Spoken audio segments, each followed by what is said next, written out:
Dalam hidup ini kan yang jadi pertanyaan kejelasan status ya. Nah, tapi kalau dalam kasus laporannya Pak Jokowi yang diajukan oleh Pak Jokowi, statusnya Mas Roy ini apa sih, terlapor atau apa? Lah itu, menarik kan?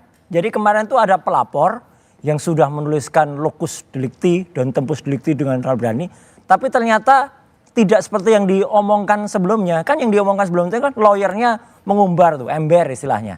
Ya, kami melaporkan RSTT, ES dan ternyata nggak ada menurut kepolisian. Jadi kan kasihan polisi ini. Tuh, Mas Roy itu statusnya apa sampai sekarang dari kemarin Nggak ada. polisi? Statusnya saya independen. Diundangnya sebagai apa? Diundangnya memang tertulis sebagai saksi. Cuman gini Pak, dalam prinsip hukum ini juga harus diketahui. Kalau saya nantinya itu akan dijadikan saksi ya, kalau nanti akan dijadikan terlapor, ya saya berhak untuk kemudian tidak perlu memberikan keterangan karena saksi itu punya hak untuk diam. Karena terlapor itu punya hak untuk diam. Kalau nanti ternyata terlapornya itu saudara kita juga berhak menolak. Karena nggak boleh kita bersaksi sama saudara. Ini adik-adik dan penonton Kompas TV harus ngerti, harus cerdas, harus smart. Jangan sampai waktu kita terbuang percuma. Udah duduk, diambil keterangan sampai jam 11 malam. Akhirnya nggak bisa dipakai. Karena ternyata terlapornya saudaranya atau bahkan terlapornya dia sendiri. Undangan klarifikasinya kemarin tuh undangan klarifikasi undangan kan? klarifikasi ini bentuknya.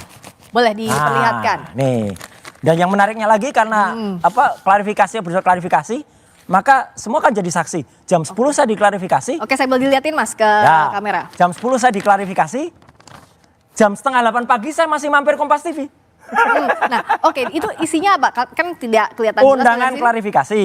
Sebagai diberitahukan saksi kepada saudara, bla bla bla bla bla. Sambil dilihatin ke depan Mas ya, ke kamera. Oh, kan nggak bisa baca nanti. Ya, sebagai saksi gitu ya. Di sini ada. Kemudian 6 pasalnya banyak banget. Tapi objek perkaranya ada untuk kasus apa? Nggak ditulis juga. Pasal-pasalnya ditulis. Pasalnya ada seabrek 310, 311, 27A. Oke, jadi yang pencemaran nama baik, fitnah, undang-undang ITE. Terus yang jahat ini. Ada pasal 32 dan 35. Kenapa saya bilang jahat? Pasal itu saya dulu perancang undang-undang ITE bersama dengan teman-temannya. Itu untuk transaksi elektronik.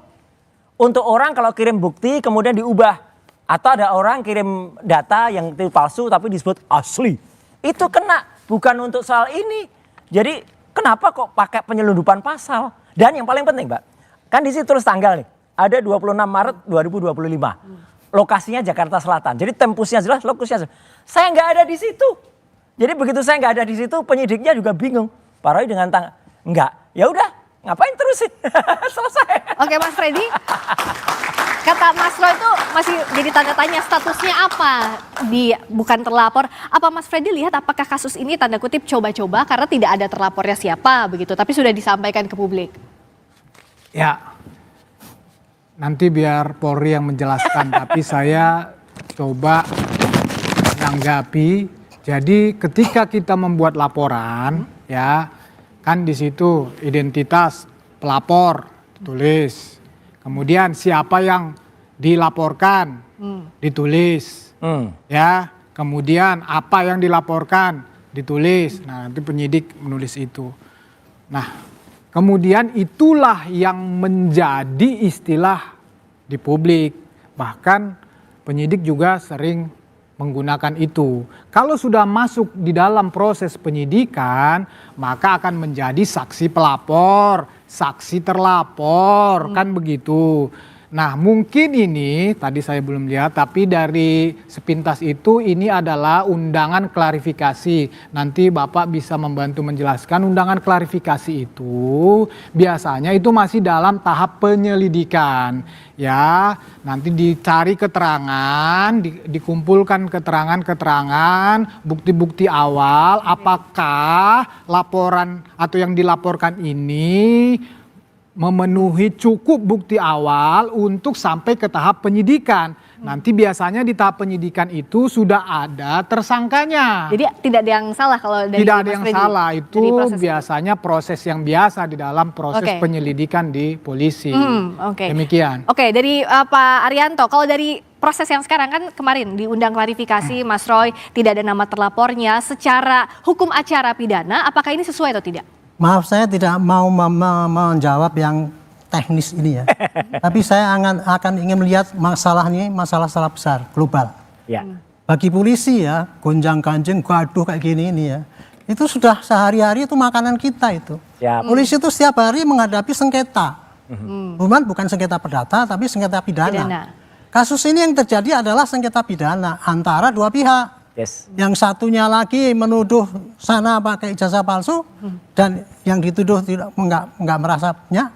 Yang dituduh itu balik menuduh bahwa itu menebarkan berita bohong. Itulah yang terjadi sekarang ini. Dan di dalam dunia sengketa itu kalau masing-masing menganggap dirinya benar itu ya udah wajar udah. Dengan alasan yang panjang lebar silakan lah.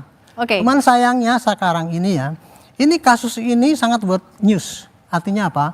Gampang diviralkan dan ini bagus untuk makanan media ini. Nah Pak, tapi kan jadi edukasi juga gini. Kalau untuk tahapan penyelidikan seperti apa? Mencela dia. Saya hanya mengatakan kasus ini mudah viral. Kenapa? Melibatkan tokoh. Yang kedua ada indikasi ada yang ditutup-tutupi, ada yang nggak jujur. Nah itu pasti akan dikejar oleh Dan ketiga menimbulkan perdebatan yang berkepanjangan. Yang keempat menarik simpati dari masing-masing pihak itu punya simpati yang gede gitu. Nah ini sudah pasti buat news. Sayangnya selama ini penanganannya tidak kepada proses yang seharusnya. Apa itu? Menurut saya proses ini harus diselesaikan sengketa pidana itu harus dipakai proses pidana. Pidananya satu ya, ada dua nih pidananya. Ada dua pidana. Pidananya satu orang menuduh ijazah palsu. Itu nanti akan kita cek nanti apakah ijazah itu betul apa tidak. Mana yang salah, mana yang benar. Yang satunya lagi itu berita bohong itu. Pidananya dua itu kan. Nah, itu saya sekarang senang apa? Karena sudah Pak Jokowi sudah lapor ke Polda atau mana saya nggak tahu ya. Polda Metro Jaya. Dan sana juga sudah lapor juga ke polisi kan. Dua-duanya itu berarti akan ditangani secara track yang benar. Gitu. Jadi saya optimis bahwa kasus ini kalau polisinya mau sigap cepet gitu ya dan jujur terbuka, ini akan pending kepada nanti di proses pengadilan dan disitulah nanti akan kelihatan siapa yang sebetulnya benar, siapa yang kemudian salah. Jadi kalau kata Pak Rianto ini sudah on the track begitu ya proses hukumnya. Endingnya belum saya kasih tahu ya kira-kira, tapi prosesnya nanti gitu. Jadi polisi sekarang tugasnya tinggal menyidik dua kasus ini. Soal ijazah palsu sama tadi ya pencemaran nama baik dengan cara yang sama. Imbang, adil caranya. Tepuk tangan itu sudah on the track. Tapi tadi pas Pak Rianto menjelaskan, nahnya itu apa? Nahnya inilah jenderal polisi yang tepat, bijak. Polisi saja tidak mau menjelaskan, kok tiba-tiba ada orang yang bukan polisi sudah mengatakan prosesnya begitu. Dapat dari mana pengetahuan itu? Mas Fred, coba jenderal polisi saja siap, Pak Aren. Dan beliau penasihat ahli Kapolri itu. Jadi sudah mengarahkan dengan polisi sudah on the track. Mas Fred, silakan.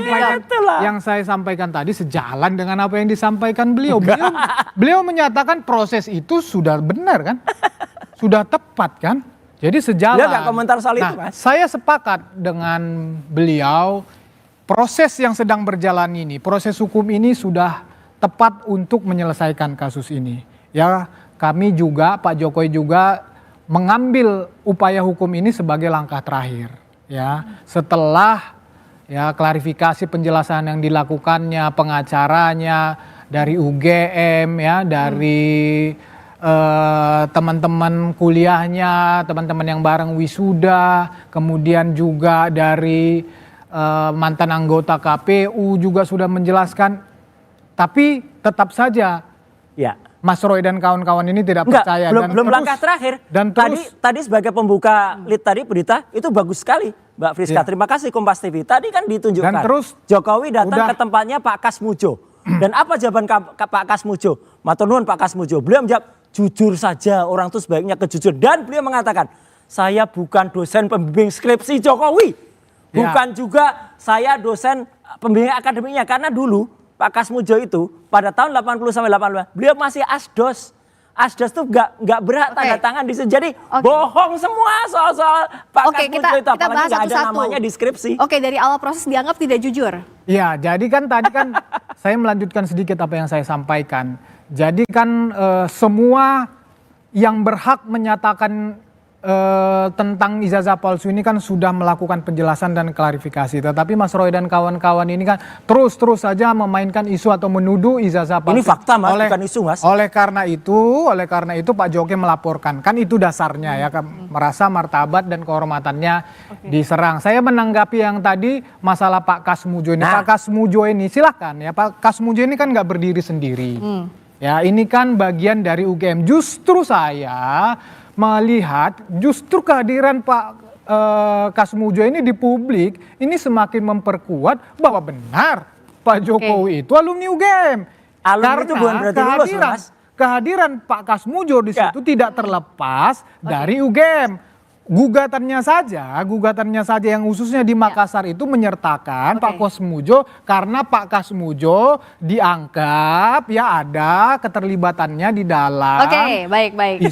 dalam ijazahnya Pak Jokowi ini di dalam hubungannya dengan Pak Jokowi ini hubungan dengan ijazah palsu. Soal kan ijazah begitu. palsu ini tidak hanya di pidana tapi ada juga perdata tadi yang menyinggung nama Pak Kasmujo. Bicara soal Pak Kasmujo yang sudah muncul juga dan didatangi oleh Pak Jokowi, sebenarnya seperti apa sih posisinya dalam kasus ini? Sesaat lagi di Dua Arah.